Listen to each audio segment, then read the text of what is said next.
Let's go to Chief Foreign Correspondent Trey Yingst, live for us in Tel Aviv with the latest on the Iran war. Trey. Yeah, hey guys, good morning. The ceasefire is holding again with Iran as the region braces for what comes next. President Trump spoke after attending Game 3 of the NBA Finals between the Knicks and Spurs. The president indicated that negotiations toward a deal are ongoing. He also discussed his call with Israeli Prime Minister Benjamin Netanyahu after the exchange of fire over the weekend.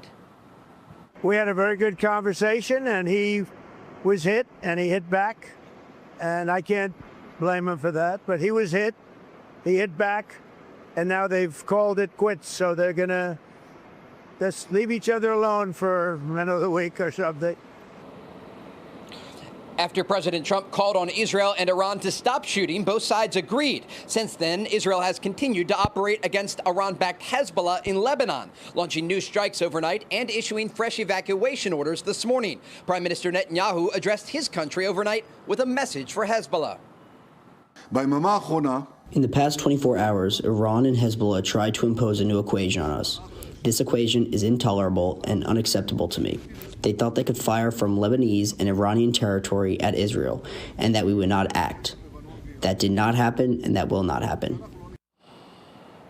With questions about if the ceasefire could be broken again, international attention remains on the Strait of Hormuz, where the U.S. naval blockade of Iranian ports is expected to continue. CENTCOM says U.S. forces disabled an unladen oil tanker in the Gulf of Oman on Monday after it tried to breach the blockade. An F/A-18 Super Hornet from the USS Abraham Lincoln fired a precision munition into the ship's engineering and steering rooms. Since the blockade went into effect, 134 vessels have been turned around and 7 disabled. Guys? Hey, Trey, there are some reports that there are protests inside Iran right now that appear to be student-driven, and these students are upset over the Iranian education policy, so somewhat separate from the war, but linked in that these students are angry with their government. Are those protests still going on, to your knowledge, and if so, how significant are they? Yeah, we understand there are some limited protests, but there is real fear among the civilian population of Iran because of the crackdown that took place earlier this year. President Trump says 42,000 people were slaughtered in the streets of their country when they went and demonstrated against the government in late December and early January. And the concern is that that crackdown could continue because many of those officials are still in power. Now, the United States and Israel hit many of the Basij and IRGC commanders in the strikes during Operation Epic Fury. But there is growing domestic pressure on the regime, in part due to this U.S. naval blockade that is crippling the Iranian economy. Yeah, imagine how brave you have to be a student protester inside Iran right now. Trey Yingst, live for us in Israel. Trey, thank you so much. Now back to the Middle East and ongoing negotiations with Iran. Vice President J.D. Vance commenting on those talks and what the administration wants to see from Tehran.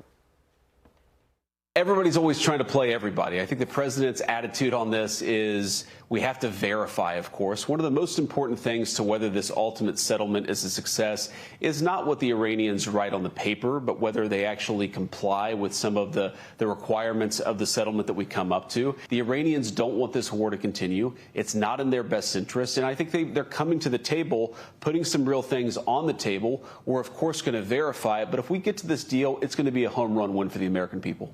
Former NSC Chief of Staff under President Trump, Alex Gray, joins us now. Alex, let's face it, the American people are war fatigued. 20 years, Afghanistan, 4 months now in Iran. So to the average American watching us right now, what does a home run deal look like to them?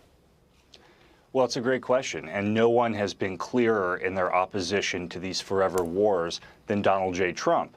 I think it's why Americans should trust him uniquely to come up with a deal that is a lasting, transformational deal in terms of our ability to never have to do something like this again.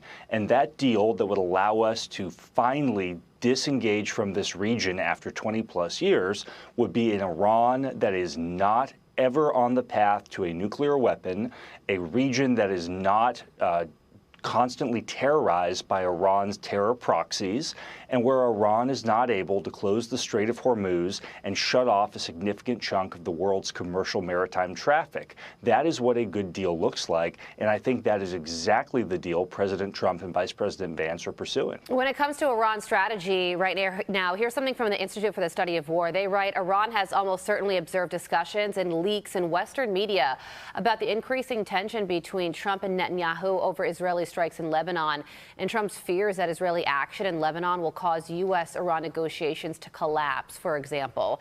Iran is already attempting to present itself as a reasonable actor in the most recent escalation, even though its ally Hezbollah started the escalation on June 7th. So the Institute for the Study of War's assessment is that Iran believes that President Trump wants a negotiated settlement as opposed to a renewed conflict and is trying to use that to their advantage. What's your take on that?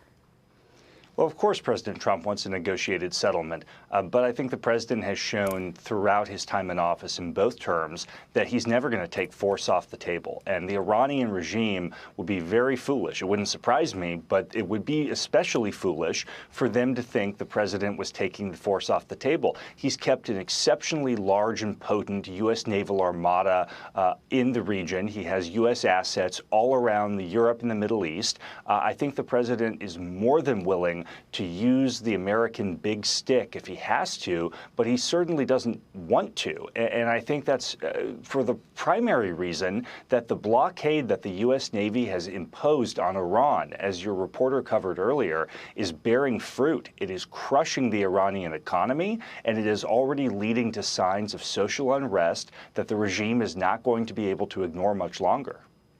Okay, so the Washington Post also has a piece that looks deep into the future. And it makes a case that even if President Trump doesn't reach all of his declared objectives, he could still achieve real change in Iran. Here's the key line. The Washington Post op-ed writes, even with aid, Tehran's ability to manage its domestic woes will remain limited, and the internal pressures will build. They may not lead to the collapse of the regime, but they could produce what Khomeini greatly feared, the emergence of an Iranian Gorbachev, a leader who wants to prioritize domestic development, reach out to the public, and end confrontation with the outside world as organizing principles. What are your thoughts on the chances of something like that happening? You know, I think it has a real chance of success for the simple reason that the Iranian regime is predicated on appearing strong and imposing to its own people, scaring its own people into submission. And Donald Trump has shown over the last several months that the regime in many ways has been a paper tiger for 47 years. The way the United States and Israel smashed its air defenses, destroyed its navy, put it to the bottom of the sea, the way they have taken off significant elements of the regime, eliminated targets from the first level of the regime on down, the missile program, on and on and on. This is a regime that has tried to scare its people into submission, and it can't even protect itself. That's the message President Trump has sent through his policy on Iran for the last couple of months, and I think the Iranian people are looking at this and they're saying, this is the regime that has kept me in fear for 47 years. I think there's a lot less there. It's kind of a Wizard of Oz effect, frankly. Yeah. Alex Gray, live for us this morning. Alex, thank you, as always, for your insight. Much appreciated.